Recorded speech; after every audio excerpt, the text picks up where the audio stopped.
Halo semuanya, selamat datang kembali di video analisa harian XAU USD bersama Mandana. Ini adalah analisa harian XAU USD pada hari ini, tanggal 7 Februari 2024. Seperti biasa, jika kalian semua suka dengan videonya, jangan lupa like dulu videonya, subscribe bagi belum subscribe, hidupkan lonceng, dan di-share ke yang lain. Oke, update untuk terakhir ya kemarin, ya pada saat live kemarin itu kan ada open posisi sell di harga 2028 dan benar aja ketika selesai saya live itu harga drop sampai 2023,8. Di sana saya keluar setengah dan langsung pasang BEP ya. Dan ternyata harga itu benar-benar berhenti di sini ya. Dan ketika untung saya sudah keluar setengah, saya sebenarnya tidak melihat aktivitas trade lagi sebenarnya. Dan ketika di malam hari ya, ketika sampai di jam 8 jam 9 baru saya lihat lagi. Ternyata ada kesempatan untuk ambil posisi sell lagi. Tapi kemarin sejujurnya ya, ini saya lupa bilang di tab community YouTube kemarin. Sebenarnya kemarin itu sejujurnya lebih riskan lagi untuk ambil posisi sell. Kenapa? Kalau dilihat, yang pertama ini areanya sudah tidak fresh ya. Area di M15, di M30, di H1 ini supply-nya sudah nggak fresh, jadi kecenderungannya kalau dia kena SL ya sudah ya. Sebenarnya itu alasan pertama. Alasan kedua, di sini kan saya entry pada saat di jam setengah 10 kayaknya ya, setengah 10 atau setengah 9 di sini, setengah 10 sih kayaknya. Itu dengan kondisi harga sudah naik tinggi sampai ke 2030 ya, berarti sudah dimakan hampir semua area supply, sudah dimakan semua dan di reject. Dan kalau dilihat dari time frame M15, memang di sini ada engulfing ya, ketika dia naik sampai 2030 dia drop memang ya, drop dengan menciptakan bearish engulfing. Tapi di sini sebenarnya saya worry-nya itu kemarin ya, naiknya itu memakan 90% area supply. Jadi ketika ada suatu area ya memakan sampai 90% dan dia turun, itu sebenarnya agak worry untuk di sell sebenarnya. Tapi kemarin ya, kalau dilihat sebelum kita kena sebelum kita kena SL di 2033 kemarin ya, itu 2033, berapa kemarin kalau nggak salah ya, 2033, bentar ya kalau nggak salah, sebentar saya coba lihat dulu. Kalau nggak salah kemarin itu SL-nya di 2033,8 ya, 2033,8 di sini ya. Jadi sebelum kita kena SL yang tinggi di sini, harga sebenarnya pada saat di jam 2245 ya, 2245 itu naik ya, ngebreak 2031 dan tutup di 2030. Di sini sebenarnya saya sudah cut loss. Cut lossnya cuma sebesar 24 pip aja. Ya, karena kondisi ini saya baru beberapa menit ya, 10 menit setelah saya baru entry di sini di 2028, baru saya mikir, bentar, ini kayaknya ada yang salah nih ya. Reason itu yang pertama, ini area sudah tidak fresh, lalu yang kedua harga naik sampai 90% area supply. Itu dua reason itu sebenarnya saya bikin membuat worry untuk ambil posisi sell. Tapi kalau dilihat untungnya cut lossnya nggak terlalu besar ya, cuma 24 pip aja. Dan sebelum benar-benar kena SL di 2033,8 ya, karena kalau dilihat kan ini sekalinya dia break di atas 2031 ya, walaupun tutup lagi di dalam area supply, tapi kan ini sudah break ke atas. Nah, kemarin sebenarnya pada saat saya cut loss di 2030, saya berpikiran untuk segera ambil posisi buy. Mikirnya sih gitu ya. Tapi kalau dilihat, bahkan sampai ke time frame M5 pun nggak ada kesempatan untuk bisa nge-buy, counter buy sebenarnya ya. Nggak ada. Benernya sih kalau dia sudah break di atas 2033, saya sih kalau bisa turun dulu sampai ke 2027 mungkin ya, baru bisa ambil posisi buy. Tapi karena kemarin memang harga cuma turun sedikit ya sampai 2029, habis itu terbang tinggi sampai di 2038.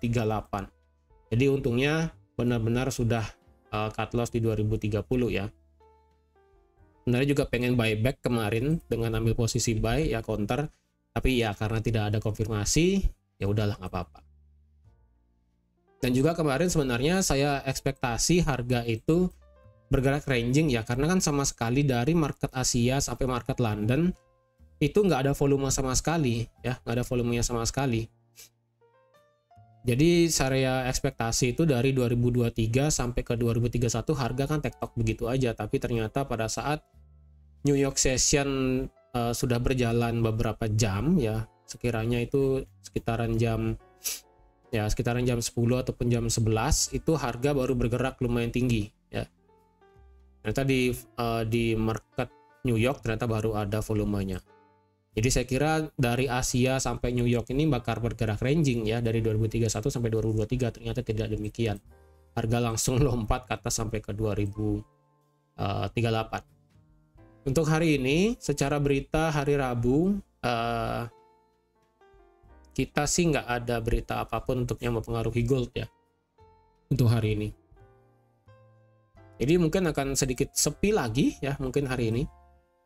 Jadi untuk analisa hari ini ya, yang pertama kita memang masih punya area supply di 2040 ya. Ini masih menjadi area supply. Jadi kalau kalian lihat ya, kita ke daily dulu ya. Kita lihat ke daily. Kalau kita lihat ke daily, besar body, lebih tepatnya besar candlenya kemarin ya, besar candlenya kemarin itu kalau dilihat proporsinya pergerakannya itu sebanyak 160 pip ya, 160 pip kemarin itu sebenarnya.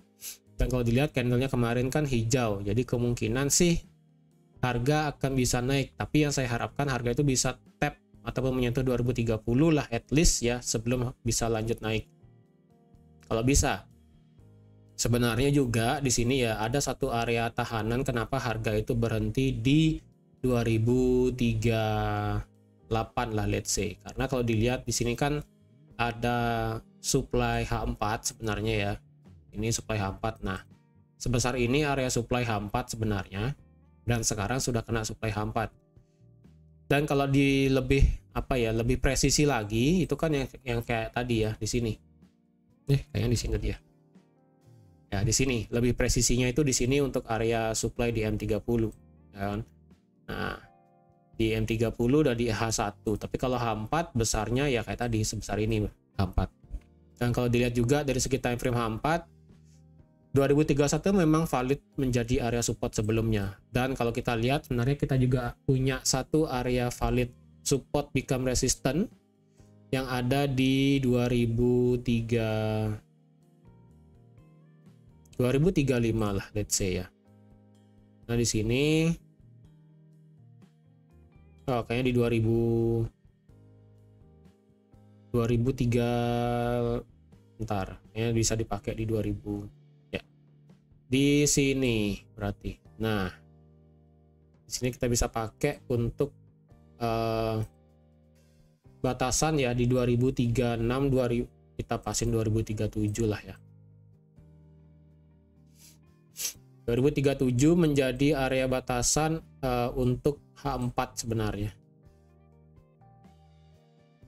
Kalau lihat di sini kan sebagai area support di break, ini kemudian menjadi resisten naik, support, resisten di break ya, acak adul di sini tapi harga berhenti di tengah-tengah, kemudian tidak jelas. Jadi sebenarnya secara historis sih pernah terjadi di 2037 ya untuk masalah support become resistannya. Kenapa itu juga harga berhenti? Logikanya seperti itu. Tapi sih kalau dilihat sih harganya lebih bagus berhenti di harga 2035,9 ataupun 2036 lah ya. Jadi sekitaran 2038 kalau boleh saya kasih ya di sini ya. Dari 2038 sampai 2036 itu merupakan area H4-nya. Ya, jadi sebesar ini menjadi area resisten terdekat ya yang pernah terjadi. Tapi untuk area supply sih di 2040 ya. Jadi karena ini kita masih punya ruang gerak sampai ke 2040, jadi saya rasa mungkin nanti hari ini kita bisa ambil posisi buy. Nah, di mana kita bisa nge-buy saat ini? Ini kalau nge-buy sekarang itu masih kondisinya apa ya bisa dibilang ya, masih counter, karena kalau lihat dari time frame H4 ya, ini kan harganya sudah change of character ya kalau dari H4 ya. Ini kan harga naik, naik di sini, dia buat low di sini ya, kemudian buat high di sini, high, break ya, break, nah sekarang di sini nih. Nah kalau kita lihat ini kan dari H4 change of character sudah terjadi di 2028 ya, dari 2031 lah let's say ya. Ini kan harga terus membuat higher high, higher low, higher high, kemudian dia sekarang membuat lower low ya. Dan apakah ini valid menjadi low yang baru ya, lower high yang baru? Saya rasa ini belum ya, ini belum valid 100%. Jadi kalau dilihat change of character H4 ya, untuk bisa kembali bullish itu berarti kita harus bisa break area supply di 2040 sampai 2042 kalau mau bisa benar-benar bullish. Tapi kalau mau hanya sekedar retracement turun untuk mengejar 2040 saya rasa bisa, tapi untuk sementara aja ya, belum bisa untuk jangka panjang. Kalau dari sudut pandang time frame H1 ya kemarin, sebelum itu ya kita balik ke H4 dulu. Saya kemarin sebenarnya ada juga lupa ngasih tahu trendline-nya ini ternyata masih valid ya. Nah, trendline yang ini. Nah, trendline H4 yang di sini ternyata masih valid. Pantesan kemarin kok kayaknya agak berat ya harga turun ya. Ternyata harga itu sudah kena trendline ya di sini sebanyak 2 kali.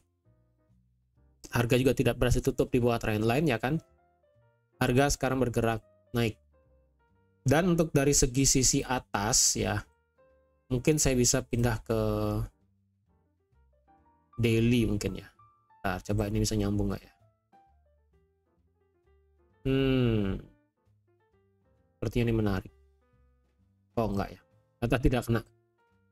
Jadi kalau dilihat, oke, dari daily kita bisa pakai trendline yang ini.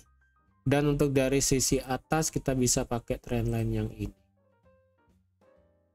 Kemungkinan ini terjadi symmetrical triangle nih ya. Ini potensinya terjadi pola segitiga. Nah ya, kemungkinan terjadi pola segitiga di sini. Ingat ya, ini kemungkinan akan terjadi pola segitiga. Yang dimana ini besar banget. Apa namanya, symmetrical triangle-nya. Jadi otomatis kalau kita break salah satu triangle-nya, ini kan diekspektasikan ini kan pucuknya itu di akhir bulan Februari, tapi saya rasa nggak mungkin sampai Februari akhir sih, mungkin di tanggal bentar. Kalau diproyeksikan ya untuk minggu ini sebenarnya kita nggak punya news yang berdampak signifikan, tapi kalau dilihat minggu depan itu ada data CPI minggu depan. 2 minggu lagi kita punya data flash maturing dan services PMI. Berarti minggu depan itu kan data CPI di tanggal 13. Itu berarti kalau dilihat 13 ya di sini. Oke, di sini saya mark dulu ya. Berarti sisa lagi 7, 8, 9, 10 ya, lagi 8 ya. Oh, lagi 6. Lagi 6 hari sampai tanggal 13 berita CPI-nya. Dan apakah CPI akan ngebreak ini segitiga ataupun symmetrical triangle dari segi daily? Mungkin aja ya. Saya harapkan sih bisa break ya. Saya harapkan sih bisa break supaya ini benar-benar jelas mana arah maunya gold ya. Tapi kalau saya pribadi ya, saya pribadi sih lebih condong ke bawah sebenarnya ya. Karena kalau dilihat di sini ya, bagian bawah itu sudah disentuh berkali-kali ya. Harga ini benar-benar berusaha untuk terus mengangkat ya, benar-benar terus mencoba diangkat terus untuk di XAUUSD. Tapi setiap dia berusaha naik selalu ditekan turun. Setiap dia berusaha naik ditekan turun. Kalau dilihat dari segi daily ya, logikanya kayak gini. Ini 3 ya, di sini 3 candle bullish dihajar pakai 2 candle bearish. Ketika di sini ada 1 candle bullish, langsung ada bearish, bullish, bearish. Kemudian kalau kita lihat di sini, bullish dari tanggal 29 Januari kemarin pelan-pelan dia bergerak naik, langsung dihabiskan hanya dengan 2 candle bearish. Ini kalau dilihat secara kasat mata ya, dari awal tahun Januari 2024 sebenarnya ya, itu penekanannya sebenarnya lebih besar ke bearish ya. Logikanya sih kalau saya pribadi itu lebih berat ke bearish dari segi candle, bentukan candle daily ya. Kalau saya pribadi ini, tapi kalau kalian nggak setuju sih nggak apa-apa ya, karena saya melihat logikanya itu setiap ada kenaikan berusaha didorong tinggi, seller itu pasti masuk langsung menghajar semua candle hijau yang ada di sebelahnya, mau berapapun itu besarnya ya. Misalnya kayak di sini, ini besarnya hampir sama sih ya. Tapi ini kan Desember, kita hitung dari Januari. Dari Januari di sini berarti 2 ya. Ada 2 candle hijau dihajar 1. Di sini ada 3 candle hijau dihajar 2. Di sini ada candle 1 2 3 4 dihajar cuma 2. Jadi menurut saya ini sebenarnya lebih condong bearish ke bawah. Tapi itu kan untuk jangka panjangnya. Kalau saya pribadi jangka panjang itu bearish ya. Dan untuk hari ini kalau kalian ingin trade di XAUUSD, kalau saya lihat ini harga di tengah-tengah sebenarnya ya. Jadi agak berat kalau saya bilang bisa ambil posisi hari ini. Jadi intinya bergerak ranging dari 2023 sampai 2040. Kalau kalian ingin nekat nge-sell sekarang ya, nekat nge-sell, consider bahwa stop loss harus ditaruh di 2045. Atau nggak di 2044 mau nggak mau. Ini sekarang sih 85 pip. Kalau saya pribadi sih enggak. Tapi kalau kalian mau silahkan. Dengan target maksimal sampai di 2023. Itu maksimal banget ya. Tapi consider bahwa di time frame M30 dan juga H1 sebenarnya ini apa ya boleh saya bilang ya. Tunggu change of karakternya.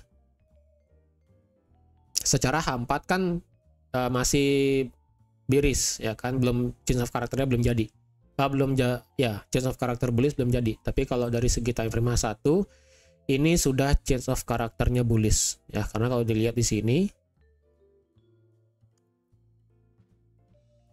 ini dia oke, dia lebih tinggi, kemudian dia turun, dia naik ya.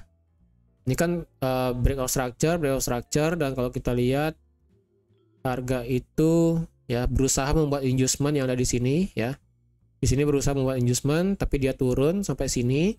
Kemudian dia membuat high lebih tinggi ya.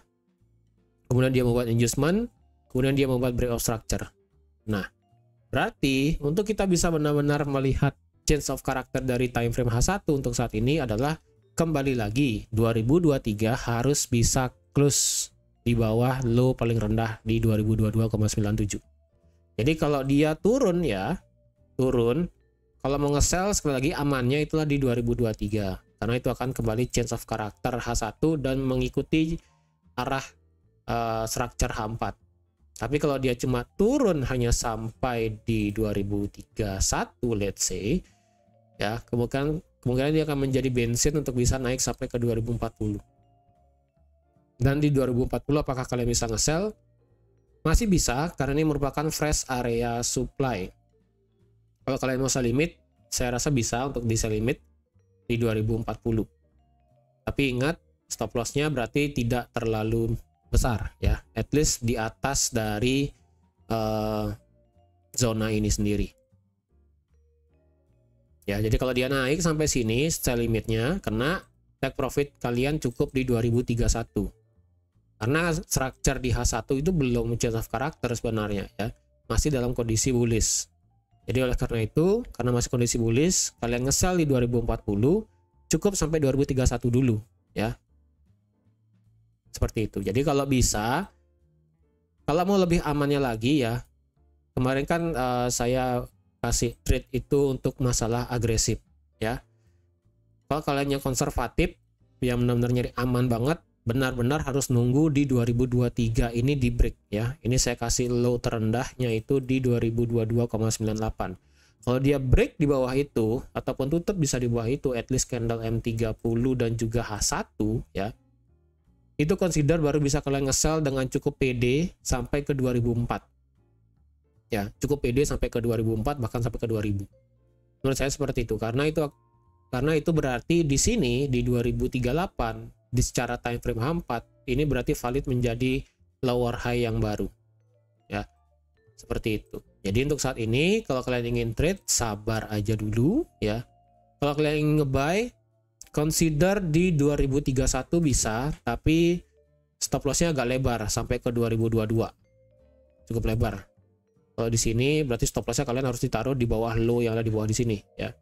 Dengan take profit sampai ke 2040. Rasionya masuk sih 1:1 sebenarnya ya. Tapi ini kan 88 pip SL-nya dan juga 94 pip TP. Sebenarnya sih worth it, tapi kalau kalian mau silahkan. Karena berhubung ini time frame H1 dan H4-nya tidak masuk ya. Nggak logis lah ya. Tidak satu arah, jadi saya lebih prefer stay away dulu. Terkecuali nanti sampai ke 2040 nanti pada saat saya live jika ada konfirmasi baru bisa dipertimbangkan untuk nge-sell, tapi cuma sebentar aja, nggak lama-lama ya. Oke, jadi teman-teman sekian aja untuk analisa XAUUSD pada hari ini. Terima kasih sudah nonton videonya sampai habis dan mengingat besok itu tanggal merah ya, jadi kemungkinan besok nggak ada video analisa XAU, jadi akan saya buat analisanya bentuk teks dan saya post di community YouTube. Oke. Sekian untuk analisa XAUUSD pada hari ini. Terima kasih sudah menonton videonya sampai habis. Terima kasih juga sudah like, share, dan subscribe seperti biasa. Dan sampai jumpa lagi di analisa harian XAUUSD selanjutnya. Bye-bye.